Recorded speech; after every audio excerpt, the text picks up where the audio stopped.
ओम शांति। 2/1/2023 के बाबा के साकार अनमोल धारणा युक्त मधुर महावाक्य हैं, जिसमें बाबा ने कहा है तुम्हें बेहद का बाप सारी दुनिया का संन्यास सिखलाते हैं। पुरानी दुनिया, चीची दुनिया, बुद्धि से इसका संन्यास करना है। तो बाबा ने कहा तभी राजाई पद पा सकते हैं। साथ साथ बाबा ने कहा बाबा की श्रीमत पर अंधों की लाठी बनना है, अर्थात जिनको ज्ञान का तीसरा नेत्र नहीं है वो तीसरा नेत्र देना है और सृष्टि के पास्ट, प्रेजेंट, फ्यूचर की नॉलेज देनी है। साथ साथ ये भी सभी को कहना है कि शिव बाबा ऊंचे ते ऊंचा है, परम पिता परमात्मा जो आकर के हम आत्माओं को घर का अर्थात मुक्ति और जीवन मुक्ति का रास्ता बताते हैं। उस रास्ते पर चलने के लिए आइए बाबा का परिचय सुनिए और आप भी अपना जन्मसिद्ध अधिकार प्राप्त कीजिए। तो सुनते हैं। मीठे बच्चे, तुम राज ऋषि हो, तुम्हें बेहद का बाप सारी दुनिया का संन्यास सिखलाते हैं जिससे तुम राजाई पद पा सको। क्वेश्चन, इस समय किसी भी मनुष्य के कर्म अकर्म नहीं हो सकते, क्यों? आंसर है क्योंकि सारी दुनिया में माया का राज्य है, सब में 5 विकार प्रवेश हैं, इसलिए मनुष्य जो भी कर्म करते हैं वह विकर्म ही बनता है। सतयुग में ही कर्म अकर्म होते हैं क्योंकि वहाँ माया होती नहीं। दूसरा क्वेश्चन, किन बच्चों को बहुत अच्छी प्राइज मिलती है?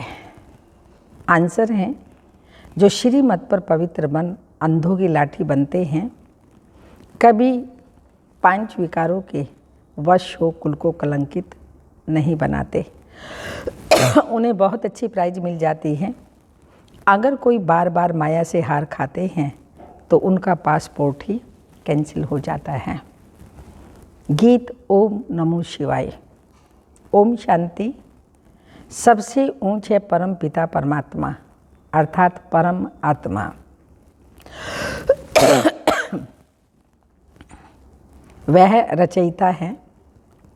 पहले ब्रह्मा विष्णु शंकर को रचते हैं, फिर आओ नीचे अमर लोक में, वहाँ है लक्ष्मी नारायण का राज्य।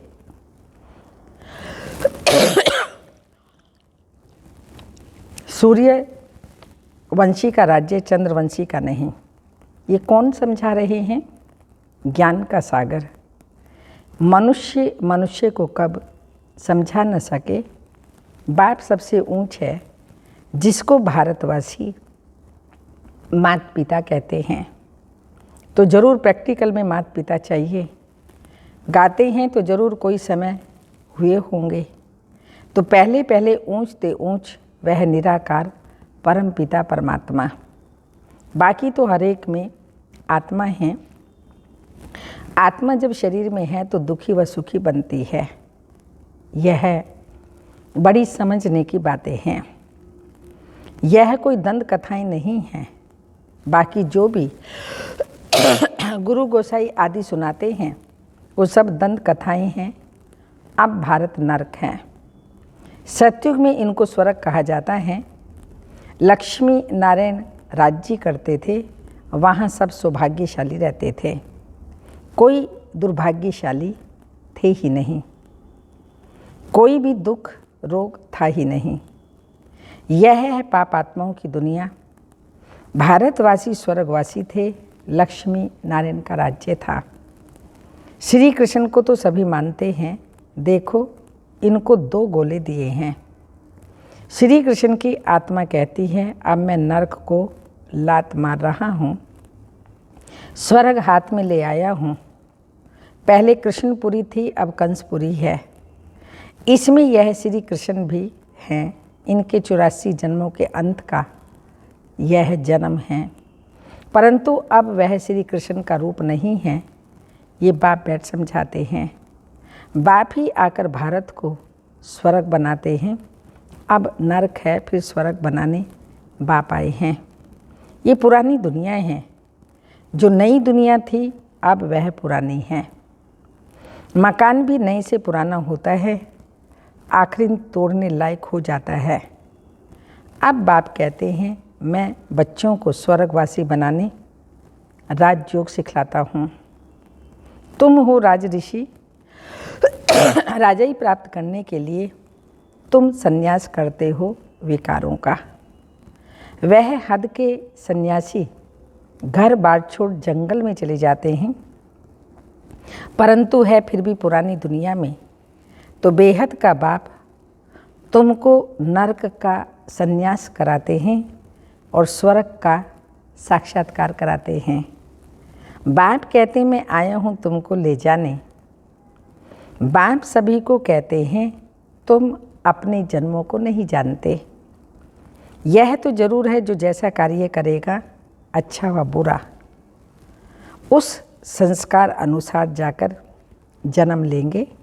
कोई साहूकार, कोई गरीब, कोई रोगी, कोई तंदुरुस्त बनते हैं। यह है अगले जन्मों के कर्मों का हिसाब। कोई तंदुरुस्त हैं, जरूर आगे जन्म में हॉस्पिटल आदि बनाए होंगे।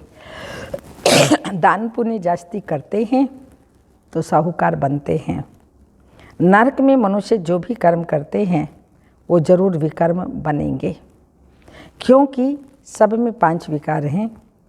अब सन्यासी पवित्र बनते हैं, पाप करना छोड़ देते हैं, जंगल में जाकर रहते हैं, परंतु ऐसे नहीं, उनके कर्म अकर्म होते हैं। बाप समझाते हैं इस समय है ही माया का राज्य, इसलिए मनुष्य जो भी कर्म करेंगे वह पापी होंगे। सत्युग त्रेता में माया होती नहीं, इसलिए कभी विकर्म नहीं बनते, न दुख होगा। इस समय एक तो है रावण की जंजीरें, फिर भक्ति मार्ग की जंजीरें। जन्म जन्मांतर धक्के खाते आए हैं। बाप कहते हैं हमने आगे भी कहा था कि इन जप तप आदि से मैं नहीं मिलता हूँ। मैं आता ही तब हूँ जब भक्ति का अंत होता है। भक्ति शुरू होती है कब से? द्वापर से। मनुष्य दुखी होते हैं तब याद करते हैं। सत्युग त्रेता में है सौभाग्यशाली और यहाँ है दुर्भाग्यशाली। कलयुग में रोते पीटते रहते हैं, अकाले मृत्यु होता रहता है। बाप कहते मैं आऊँगा तब जब नरक को स्वर्ग बनाना है। भारत प्राचीन देश है, जो पहले थे उनको ही अंत तक रहना है। 84 का चक्र गाया जाता है। गवर्नमेंट जो त्रिमूर्ति बनाती है उसमें होना चाहिए ब्रह्मा, विष्णु और शंकर, परंतु जानवर लगा देते हैं। बाप रचयिता का चित्र है ही नहीं। नीचे चक्र भी लगाया है, वह समझते हैं चरखा है, परंतु ड्रामा सृष्टि का चक्र है। अब चक्र का नाम रखा है अशोक चक्र। अब तुम इस चक्र को जानने से अशोक बन जाते हो। बात तो ठीक है, सिर्फ उल्ट पुल्ट कर दिया है। उन्होंने अशोक लगाया, लेकिन हम बाबा को जानने से, स्वयं को जानने से, सृष्टि चक्र को जानने से अशोक माना कोई भी प्रकार का शोक हमारे पास नहीं रहता। तो बाबा ने कहा बात तो ठीक है, लेकिन उल्ट पुल्ट कर दिया। तुम इस 84 के चक्र को याद करने से चक्रवर्ती राजा बनते हो 21 जन्मों के लिए। इस दादा ने भी 84 जन्म पूरे किए हैं। यह श्री कृष्ण का अंतिम जन्म है। इनको बाप बैठ समझाते हैं वास्तव में तुम सबका अंतिम जन्म है। जो भारतवासी देवी देवता धर्म के थे उन्होंने ही पूरे 84 जन्म भोगे हैं। अभी तो सबका चक्र पूरा होता है।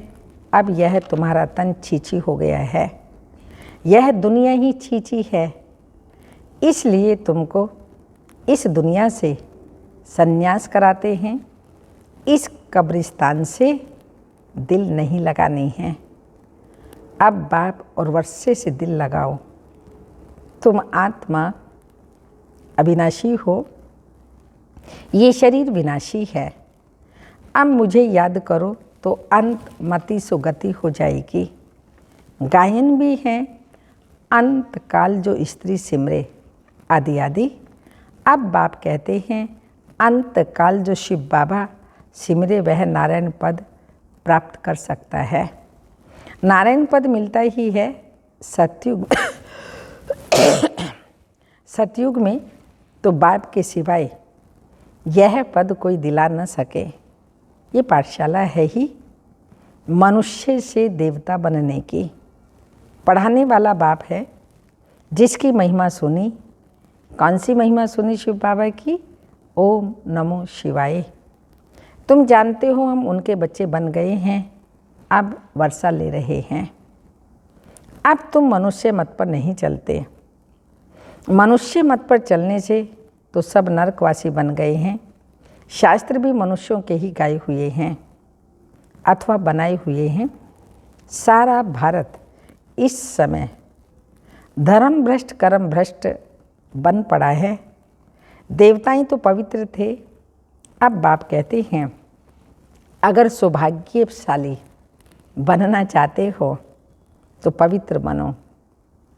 प्रतिज्ञा करो बाबा हम पवित्र बन आपसे पूरा वर्षा जरूर लेंगे। यह तो पुरानी पतित दुनिया खत्म होने वाली है। लड़ाई झगड़ा क्या क्या लगा पड़ा है। क्रोध कितना है। बांस कितने बड़े बड़े बनाए हैं। कितने क्रोधी लोभी हैं। वहाँ श्री कृष्ण कैसे गर्भ महल से निकलते हैं सो तो बच्चों ने साक्षात्कार किया है। यहाँ है गर्भ जेल। बाहर निकलने से माया पाप कराने लग पड़ती है। वहाँ तो गर्भ महल से बच्चा निकलता है। रोशनी हो जाती है, बड़े आराम से रहते हैं। गर्भ से निकला और दासियाँ उठा लेती हैं, बाजे बजने लग पड़ते हैं। यहाँ वहाँ में कितना फ़र्क है। कलयुग में और सतयुग में कितना रात दिन का फ़र्क है। अब तुम बच्चों को 3 धाम समझाए हैं।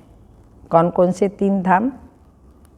कौन कौन से 3 धाम? ये कलयुग है दुख धाम और परम धाम और तीसरा है सुख धाम, जहाँ से आत्माएं पहले पहले आती हैं, अपना अपना पार्ट बजाती हैं। सबसे पहले पार्ट हमारा सतयुग में होता है। तो 3 धाम भी समझाए हैं। आत्मा तो शांति धाम से आत्माएं आती हैं। आत्मा तो स्टार के मिसल हैं जो भ्रकुटी के बीच में रहती हैं। आत्मा में 84 जन्मों का अविनाशी रिकॉर्ड भरा हुआ है। ना ड्रामा कभी विनाश होता, ना एक्ट बदली हो सकती। जो कल्प पहले हुआ हूबहू वही फिर रिपीट हो रहा है। कल्प बाद फिर वही होगा।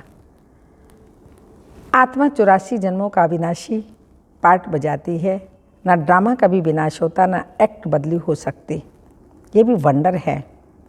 कितनी छोटी आत्मा में 84 जन्मों का पार्ट बिल्कुल एक्यूरेट भरा हुआ है। यह कभी पुराना नहीं होता, नित्य नया है। हूबहू आत्मा फिर से अपना वही पार्ट शुरू करती है। अब तुम बच्चे आत्मा सो परमात्मा नहीं कह सकते। हम सो का अर्थ भी बाप यथार्थ रीति समझाते हैं। हम सो देवता, हम सो क्षत्रिय, हम सो वैश्य, हम सो शूद्र, हम सो ब्राह्मण। मनुष्य हम सो आत्मा सो परमात्मा कह देते हैं, वो उल्टा अर्थ है। पर हम आत्मा ही 84 के चक्र में आती है, देवता क्षत्रिय वैश्य शूद्र बनती है, फिर ब्राह्मण। तो बाबा ने का ये अर्थ बाबा ने बताया है। वो तो आत्मा सो परमात्मा कह देते हैं।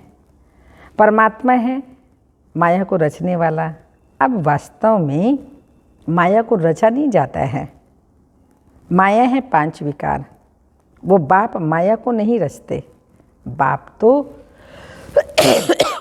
नई सृष्टि रचने वाले हैं। अब वास्तव में माया को रचा ही नहीं जाता।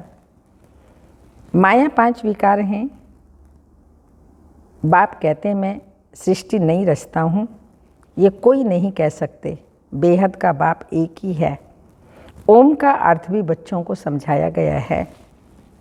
आत्मा ही शांत स्वरूप है, शांति धाम में रहती है।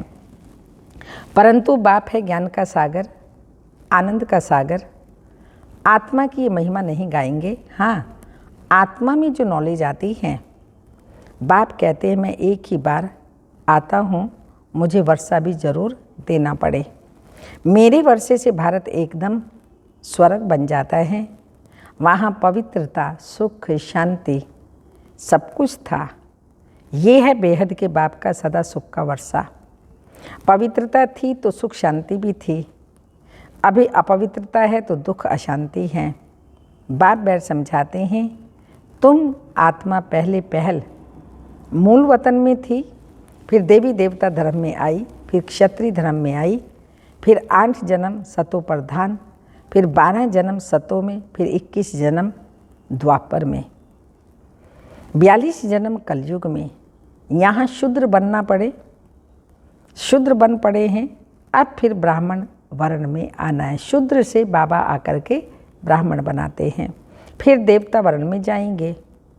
अब तुम ईश्वरीय गोद में हो। बाप कितना अच्छी रीति समझाते हैं। 84 जन्मों को जानने से फिर उसमें सब कुछ आ जाता है। सारे चक्र का ज्ञान बुद्धि में है, यह भी तुम जानते हो। सतयुग में एक धर्म, वर्ल्ड ऑलमाइटी अथॉरिटी राज्य। अब तुम लक्ष्मी नारायण पद पा रहे हो। सतयुग है पावन दुनिया, वहाँ बहुत थोड़े होते हैं। बाकी सब आत्माएं मुक्ति धाम में रहती हैं। सबका सदगति दाता एक ही बाप है, उनको कोई जानता ही नहीं और ही कह देते हैं सर्वव्यापी है। परमात्मा तो सर्वव्यापी है। बाप कहते हैं तुमको किसने कहा? हाँ, बाबा पूछ रहे हैं, तुमको किसने कहा कि मैं सर्वव्यापी हूँ? मैंने तो कहा ही नहीं, मैं तो परम धाम का वासी हूँ। तुम भी कहते हो ऊंचा तेरा नाम, ऊंचा तेरा धाम, पार ब्रह्म परमेश्वर, गाते तो ये हैं, फिर कह देते हैं सर्वव्यापी। तो किसने कहा? उनको कोई जानता ही नहीं और ही कह देते हैं परमात्मा सर्वव्यापी। बाप कहते हैं तुमको किसने कहा? कहते गीता में लिखा हुआ है। गीता किसने बनाई? भगवानों वाच्य। मैं तो इस साधारण ब्रह्मा तन में आकर के आधार लेता हूँ। लड़ाई के मैदान में एक अर्जुन को कैसे बैठ समझाएंगे, ज्ञान सुनाएंगे? तुमको लड़ाई व जुआ आदि थोड़ी सिखाई जाती है। भगवान तो है ही मनुष्य को देवता बनाने वाला। वह कैसे कहेंगे जुआ खेलो, लड़ाई करो? फिर कहते हैं द्रौपदी को 5 पति थे, ये कैसे हो सकता है? कल पे पहले भी बाबा ने स्वर्ग बनाया था, अब फिर बना रहे हैं। श्री कृष्ण के 84 जन्म पूरे हुए। यथा राजा रानी तथा प्रजा, सबके 84 जन्म पूरे हुए। अब तुम शूद्र से बदल ब्राह्मण बने हो। जो ब्राह्मण धर्म में आएंगे वही मम्मा बाबा कहेंगे। फिर भल कोई माने या ना माने, समझते हैं हमारे लिए मंजिल ऊंची है, फिर भी कुछ ना कुछ सुनते हैं। तो स्वर्ग में जरूर आएंगे, परंतु कम पद पाएंगे। वहाँ यथा राजा रानी तथा प्रजा सभी सुखी रहते हैं। नाम ही है heaven. Heavenly God father heaven स्थापन करते हैं। यह हेल है। सब सीताओं को रावण ने जेल में बांध रखा है। सभी शोक में बैठ भगवान को याद कर रहे हैं। इस रावण से हमें छुड़ाओ। सतयुग है अशोक वाटिका। जब तक सूर्यवंशी राजधानी तुम्हारी स्थापन नहीं हुई है तब तक विनाश नहीं हो सकता। राजधानी स्थापन हो, बच्चों की कर्मातीत अवस्था हो, तब फाइनल लड़ाई होगी। तब तक रिहर्सल होती रहेगी। इस लड़ाई के बाद ही स्वर्ग के गेट खुलेंगे। तुम बच्चों को स्वर्ग में चलने लायक बनना है। बाबा पासपोर्ट निकलवाते हैं। जितना जितना पवित्र बनेंगे, अंधों की लाठी बनेंगे, तो प्राइज भी अच्छी मिलेगी। बाबा से प्रतिज्ञा करनी है, मीठे बाबा हम आपकी याद में जरूर रहेंगे। मुख्य बात है पवित्रता की। 5 विकारों का दान जरूर देना पड़े। कोई हार खाकर खड़े भी हो जाते हैं। अगर 2-4 बारी माया का घूसा खाकर फिर गिरा तो नापास हो जाएगा, पासपोर्ट कैंसिल हो जाता है। बाप कहते हैं बच्चे कुल कलंकित मत बनो, तुम विकारों को छोड़ो, मैं तुमको स्वर्ग का मालिक अवश्य बनाऊंगा। अच्छा, मीठे मीठे सिक्की लदे बच्चों प्रति माता पिता बाप दादा का याद प्यार। Good morning, diamond morning. रूहानी बाप की रूहानी बच्चों को नमस्ते। हम रूहानी बच्चों की रूहानी माता पिता बाप दादा को याद प्यार। Good morning, diamond morning. ओम नमस्ते। धारणा के लिए मुख्य सार हैं, सौभाग्यशाली बनने के लिए बाप से पवित्रता की प्रतिज्ञा करनी है। इस छीछी पति दुनिया से दिल नहीं लगानी है। सेकंड पॉइंट, माया का घूसा कभी नहीं खाना, कुल कलंकित नहीं बनना, लाइक बन स्वर्ग का पासपोर्ट बाप से लेना है। वरदान, मन को बिजी रखने की कला द्वारा व्यर्थ से मुक्त रहने वाले सदा समर्थ स्वरूप आत्मभाव। जैसे आजकल की दुनिया में बड़ी पोजीशन वाले अपने कार्य की दिनचर्या को समय प्रमाण सेट करते हैं, ऐसे आप जो विश्व के नव निर्माण के आधार मूर्त हो, बेहद ड्रामा के अंदर हीरो एक्टर हो, हीरे तुल्य जीवन वाले हो, आप भी अपने मन और बुद्धि को समर्थ स्थिति में स्थित करने का प्रोग्राम सेट करो। मन को बिजी रखने की कला संपूर्ण रीति से यूज करो तो व्यर्थ से मुक्त हो जाएंगे, कभी भी अपसेट नहीं होंगे। वैसे भी कहा जाता है busy life is the best life, तो वैसे बिजी रहना वो भी बहुत अच्छी बात है, उसमें भी हम इधर उधर नहीं अपना समय व्यर्थ गंवाएंगे। लेकिन मन को बिजी रखना, जब मन को बिजी रखेंगे तो व्यर्थ से मुक्त आप ही बन जाएंगे। स्लोगन, माया के हर दृश्य को देख हर्षित रहो तो कभी अच्छे बुरे की आकर्षण में नहीं आएंगे। ड्रामा के हर दृश्य को देख हर्षित रहो तो कभी अच्छे बुरे की आकर्षण में नहीं आएंगे।